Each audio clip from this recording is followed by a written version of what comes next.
ሰላም ጤና ይስጥልኝ ክብራትና ክብራን ውድ የቻናሌ ቤተሰቦች እንደምን አላችሁ? እኔ አለው እግዚአብሔር ይመስገን ደህና ነኝ። ዛሬም በጠቃሚና በአዲስ ፕሮግራም በድጋሜ ተገናኝተናል።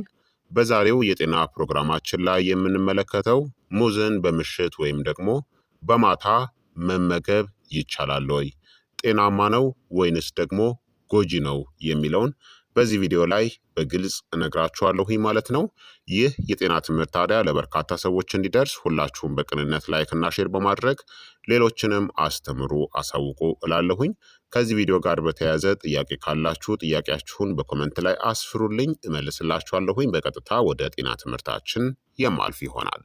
ሙዝን በምሽት ወይም ደግሞ በማታ መመገብ ይቻላል ለሚለው ጥያቄ ትክክለኛው መልስ እንደ ሰውነታችሁ እንደ ግባችሁ እናም እንደምትመገቡት ሁኔታ እና እንደ ጤናችሁ ይወሰናል። ለብዙ ሰዎች ተስማሚ ነው፣ ለአንዳንዶች ደግሞ መጠነኛ ምቾት ማጣትን ሊያስከትል ይችላል። ሙዝ በምሽት ጥሩ ነው የሚለውን እስቲ እንመልከት ጥቅሙን። አንደኛ፣ የእንቅልፍ ጥራትን ሊያሻሽል ይችላል። ማታ መመገብ ሙዝ እነዚህን ይዟል: ትሪፕቶፋንን፣ ሴሮቶኒን እንዲመረት የሚረዳ አሚኖ አሲድ ነው። ሴሮቶኒን ደግሞ ወደ ሜላቶኒን የእንቅልፍ ሆርሞን ይቀየራል። ማግኒዥየምን ይይዛል፣ ጡንቻዎችን ያዝናናል። ሙዝ ቫይታሚን ቢ6ን ይይዛል፣ የሜላቶኒን ምርትንም ይደግፋል። ይህ ሙዝን ረጋ ያለ እና ተፈጥሯዊ እንቅልፍን የሚደግፍ ምግብ ያደርገዋል።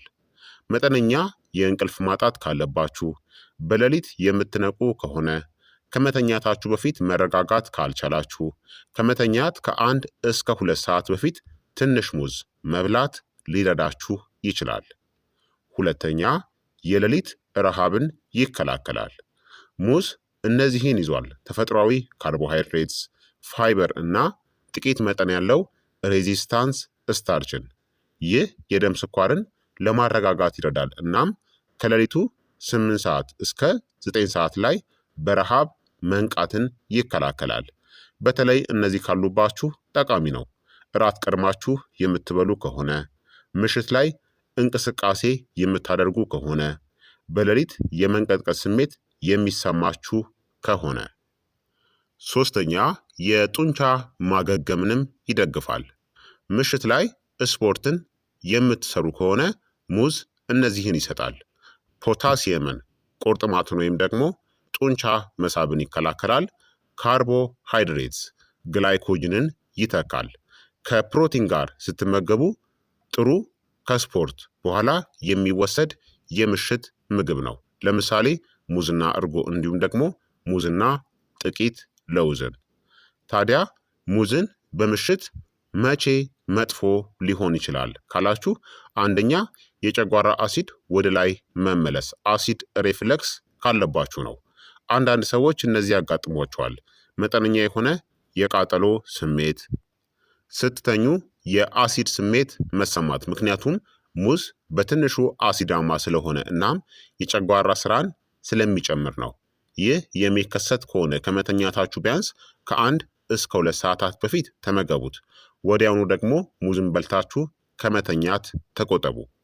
ሁለተኛ፣ የምግብ መፈጨት ዝግታ ወይም የሆድ መነፋት ካለባችሁ ነው። ሙዝ ፋይበር እናም ሊብላሉ የሚችሉ ካርቦሃይድሬትሶችን ይዘዋል። እናንተ በምሽት የሆድ መነፋት ካለባችሁ፣ አይቢኤስ የአንጀት መቆጣት ካለባችሁ፣ የምግብ መፈጨት አቅማችሁ ደካማ ከሆነ ምቾት ማጣት ሊሰማችሁ ይችላል። በዚያ ሁኔታ አነስተኛ መጠንን ግማሽ ሙዝ ብቻ ብሉ። ከከባድ ምግቦች ጋር ደግሞ አታቀላቅሉት።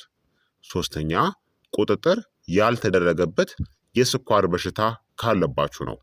ሙዝ ተፈጥሯዊ ስኳርን ይዟል። ምንም እንኳን መጥፎ ባይሆንም በጣም የበሰለ ትልቅ ሙዝ ከመተኛት በፊት መብላት በአንዳንድ ሰዎች ላይ የደም ስኳርን ሊጨምረው ይችላል። የተሻለው ምርጫ ትንሽ ወይም መካከለኛ ሙዝን መመገብ።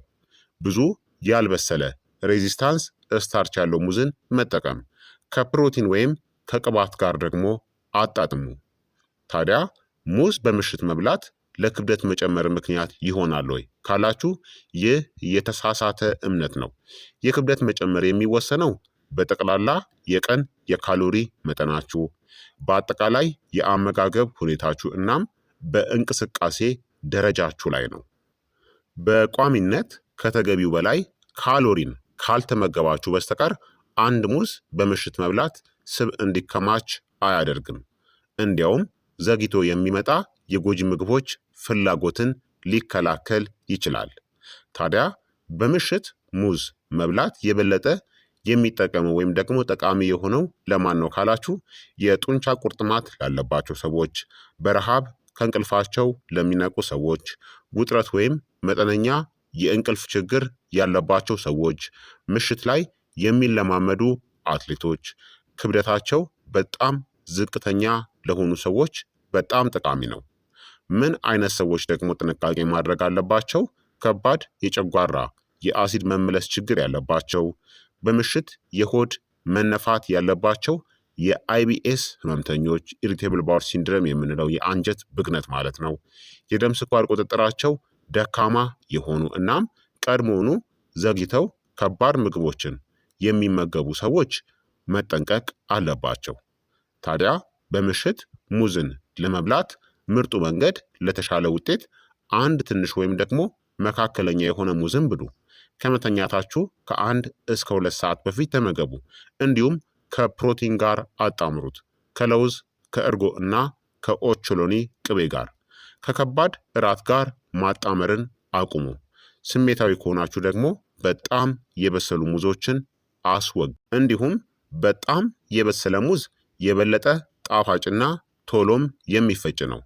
በጥቂቱ ጠንከር ያለው ግን ቶሎ የማይፈጭ የመፈጨት ሂደቱ ዝግ ያለ እናም የተሻለ የደም ስኳር ቁጥጥር ይኖረዋል ማለት ነው። ስለዚህ በጣም የበሰለ ሙዝን እንዳትመገቡ፣ የደም ስኳራችሁን በአንዴ ስለሚጨምረው። ስለዚህ እንደ ሰውነታችሁ ሁኔታ ምረጡ።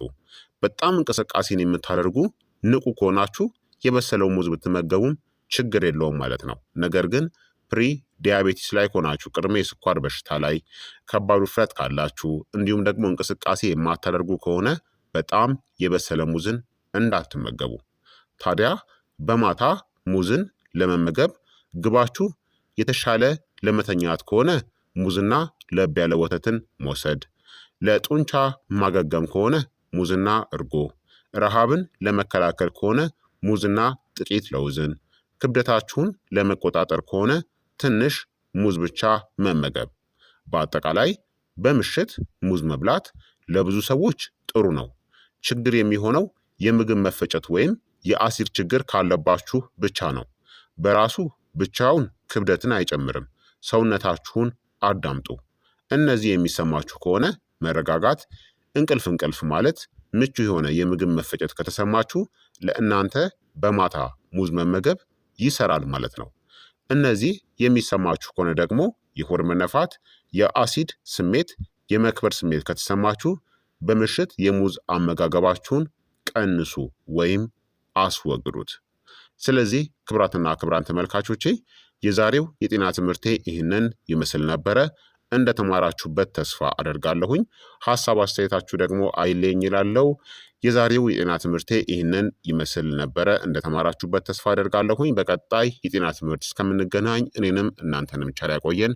መልካም ጊዜ፣ መልካም ቆይታ። ቻው ቻው።